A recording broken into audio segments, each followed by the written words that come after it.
మన తెలుగు సంస్కృతి ఛానల్కి స్వాగతం.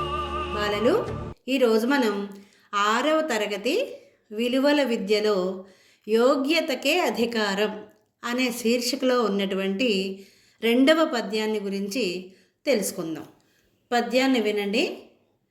కనకపు సింహాసనమున సునకము గూర్చుండబెట్టి శుభలగ్నమునందొనరగ బట్టము గట్టిన వెనుకటి గుణమేల మాను వినరా సుమతి.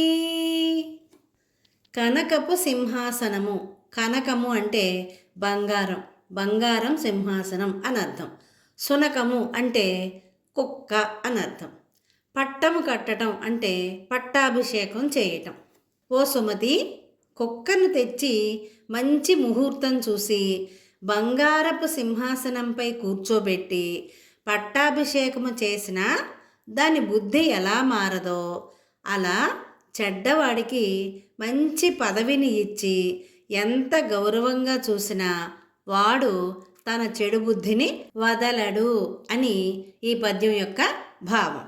దీని సారాంశం ఏమిటంటే, ఒక అర్హత లేని వ్యక్తిని తీసుకొచ్చి ఎన్ని హోదాలు, ఎన్ని ఆభరణాలు, ఎంత ఖ్యాతిని ఇచ్చినా సరే అతను నిజమైన విలువను సంపాదించలేడు.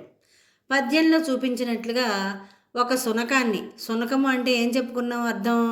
కుక్క కదా. ఒక కుక్కని బంగారపు సింహాసనంపై కూర్చోబెట్టి శుభముహూర్తంలో అంటే మంచి సమయంలో చక్కగా బట్టలు వేయించి అతన్ని రాజుగా ప్రకటించిన, అతన్ని అంటే ఇక్కడ ఎవరో కుక్కనమాట, కుక్కని రాజుగా ప్రకటించినా సరే అది రాజు కాలేదు, కుక్కే అవుతుంది. ఎందుకంటే ఆ సునకానికి రాజుగా ఉండే అర్హత కానీ నాయకత్వ లక్షణాలు కానీ గుణాలు కానీ ఏమీ లేవు. సత్పురుషుడితో కలిసి ఉంటే గంగానది వలన, చంద్రుడి వలన, కల్పవృక్షం వలన వచ్చేటటువంటి ప్రయోజనాలన్నీ వస్తాయి. మంచి మనిషి, సత్పురుషుడు అంటే మంచి మనిషి అని అర్థం. మంచి మనుషులతో కనుక మనం ఉంటే గంగా నదిలో స్నానం చేస్తే పుణ్యం వస్తుందని చెప్తారు కదా. చంద్రుడి వలన, కల్పవృక్షం వలన మన కోరికలన్నీ తీరుతాయి అన్నమాట. అలాంటి ప్రయోజనాలని, ఉపయోగాలని మనం పొందుతామట. అంటే మంచి మనిషితో కలిసి తిరిగితే మనకు ఉన్నటువంటి చెడు స్వభావం అంతా కూడా పోతుంది, వాళ్ళకు ఉన్నటువంటి మంచి లక్షణాలన్నీ కూడా మనకి వస్తాయి అని అర్థం. దీనికి ఉదాహరణగా ఒక కథని మనకి ఇక్కడ ఇచ్చారు. ఎలుక తెలుసు కదా మనందరికీ. ఎలుకకున్న లక్షణం ఏంటి? ఏ వస్తువు కనబడినా సరే దాన్ని కొరికేస్తుంది. ముందు వెనుక ఆలోచించకుండా ఏది కనబడినా సరే కొరికేసేసి కన్నం పెట్టేస్తుంది. అది బట్టలు కనబడినా, బుట్ట కనిపించినా, వల కనబడినా, చెక్క కనబడినా సరే కొరికేస్తుంది అన్నమాట. దానికి కొరికి కన్నం పెట్టడం అనేది పుట్టుకతో వచ్చినటువంటి అలవాటు.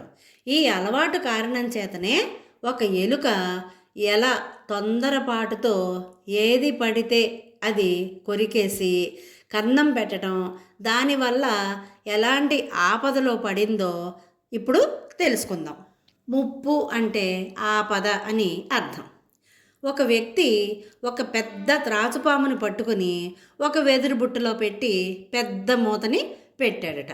ఆ పాము దాంట్లో తలెత్తడానికి కూడా వీలు లేనంత ఇరుకుగా ఉంది. లోపల అది బాగా నీరసపడిపోయిందిట. ఆ పాము బయటికి రాలేదు, తల ఎత్తలేదు, కనీసం పొడుగ్గా కూడా ఆ చుట్ట విప్పుకోలేదు. బుట్టలో అలాగే పడి ఉంది. దానికి బాగా ఆకలేస్తోందిట. అలాంటప్పుడు అక్కడికి ఒక ఎలుక వచ్చిందిట. వచ్చి బుట్ట కనపడంగానే ఏం చేసింది? దాని సహజ గుణం ఏంటి? కొరికేసేయటం కదా. కొరికేసి కన్నం పెట్టడం. ఆ బుట్ట కనపడంగానే బుట్టలో ఏమైనా ఉందేమో అని చెప్పి ఆత్రంగా ఆ బుట్టని కొరికేసి కన్నం పెట్టేసి లోపలికి వెళ్ళిందిట. మరి ఆ బుట్టలో ఎవరున్నారు? తాసుపాము ఉంది కదా. లోపల ఉన్న పాము ఆ ఎలుక రావటమే అమాంతం తినేసేసి ఆకలి తీర్చుకొని ఎలుక పెట్టిన కన్నంలో నుంచే బయటకు వెళ్ళిపోయింది.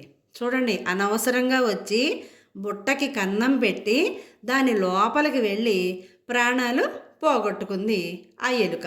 అసలే ఆకలితో నీరసంతో ఉన్నటువంటి ఆ పాము ఎలుక రాగానే అబ్బా ఆహారం దొరికింది నాకు కష్టపడకుండానే అని చెప్పి ఆ ఎలుకని తినేసింది, బయటికి వెళ్ళిపోయింది. చూడండి, కనపడిన ప్రతిదాన్ని కొరికి కన్నం పెట్టే అలవాటు ఉన్నటువంటి ఆ ఎలుక తనకి ఉన్నటువంటి ఆ చెడు అలవాటుతోనే మరణించింది. పామేమో తప్పించుకుని వెళ్ళిపోయింది. ఒక్కొక్కసారి జీవితంలో స్వభావంగా అంటే పుట్టుకతో వచ్చేసినటువంటి అలవాటు మనం మార్చుకోకపోతే ఎన్ని శక్తులు ఉన్నా సరే ఆ వ్యక్తి పొందవలసినటువంటి కీర్తిని పొందలేడు. దీనికి ప్రబలమైన ఉదాహరణ భారతంలో కనబడుతుంది. అంటే అందరికీ తెలిసినటువంటి విస్తృతమైన ప్రచారాన్ని కలిగి ఉన్నటువంటి భారతంలో ఒక ఉదాహరణ మనకి కనిపిస్తుందట. శల్యుడు అనే అతను మద్రదేశానికి రాజు. నకుల సహదేవులకి మేనమామ. నకుల సహదేవులు అంటే ఎవరు? మాద్రి పాండురాజు దంపతులకు జన్మించినటువంటి పాండవులలో చివరి వాళ్ళు నకుల సహదేవులు. వాళ్ళకి మేనమామ శల్యుడు.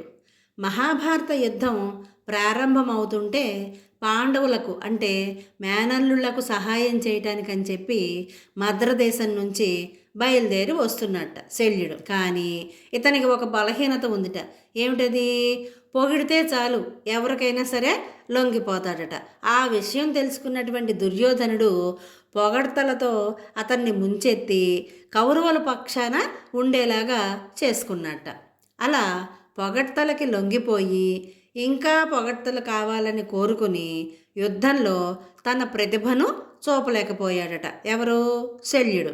స్వభావంలో దోషం ఉన్నంతకాలం మనం ఎంత పెద్ద పదవిలో కూర్చున్నా సరే మంచి పని చేయలేము. ఆ స్వభావం మారాలంటే సత్పురుషులతో కలిసి తిరగాలి. సత్పురుషులు అంటే మనం చాలాసార్లు చెప్పుకున్నాం, మంచి మనుషులు సజ్జనులతో కలిసి తిరగాలి. అప్పుడు వాళ్ళ మంచి లక్షణాలు చూసి మనం కూడా మంచిగా మారటానికి అవకాశం ఉంటుందన్నమాట. మంచి వాళ్ళతో స్నేహం చేయాలి. మంచి వాళ్ళు రచించినటువంటి పుస్తకాలను చదవాలి. మంచి మాటలను వినాలి. అలాగే మంచి పాటలను వినాలి. అప్పుడు మనలో ఉన్నటువంటి దోషమంతా కూడా పోతుంది. అప్పుడు మనం ఏ స్థానంలో కూర్చున్నా సరే వృద్ధిలోకి వస్తాము. దీనికేమి ఉదాహరణ చెప్తున్నారు? మనకి ఇనుము తెలుసు కదా, గట్టిగా ఉన్నటువంటి ఇనుముని నీటిలో వేస్తే ఏమవుతుంది? అది తుప్పు పట్టి ముక్కలైపోతుంది.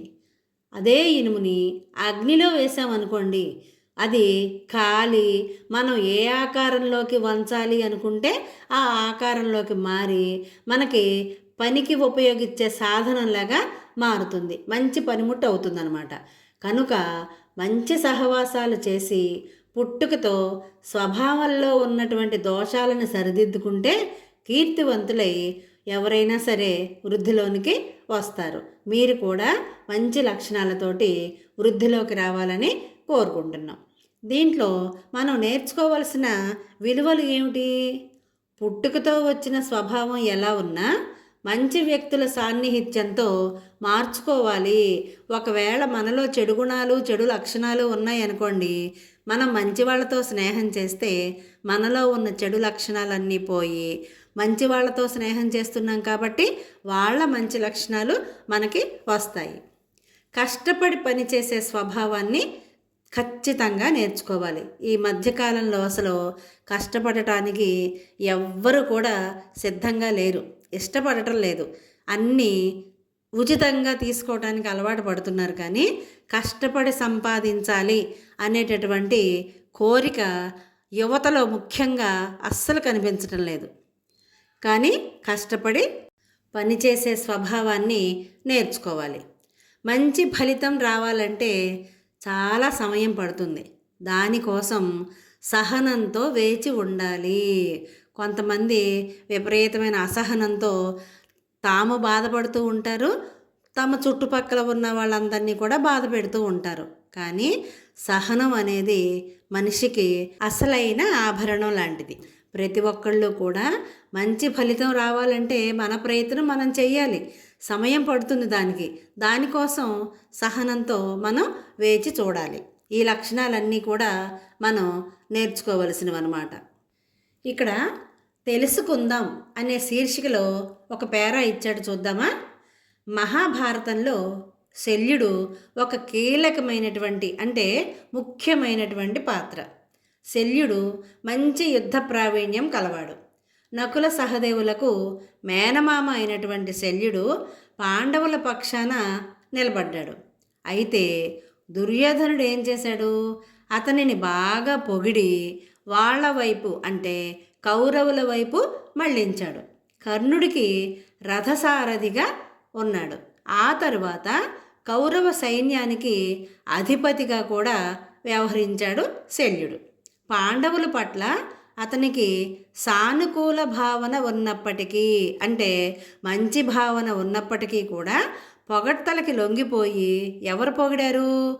దుర్యోధనుడు దుర్బుద్ధితోటి శల్యుడిని పొగిడాడనమాట. ఆ పొగడ్తలకి లొంగిపోయి కౌరవుల కోసం పోరాడవలసి వచ్చింది. తన మేనల్లుళ్ళైనటువంటి పాండవుల పక్షాన కాకుండా వాళ్ళ శత్రువులైనటువంటి కౌరవుల కోసం పోరాడవలసి వచ్చింది శల్యుడు. పొగిడితే లొంగిపోయే అతని బలహీనత స్వభావం వలన యుద్ధంలో ధర్మరాజు చేతిలో చనిపోతాడు శల్యుడు. అందుకనే పొగడ్తలకి ఎప్పుడూ కూడా పొంగిపోకూడదు. పద్యము, దానికి సంబంధించినటువంటి ఉదాహరణలు బాగున్నాయి కదా. మరి ఇలాంటి మరిన్ని వీడియోల కోసం చూస్తూనే ఉండండి మన తెలుగు సంస్కృతి ఛానల్. జై హింద్, జై భారత్.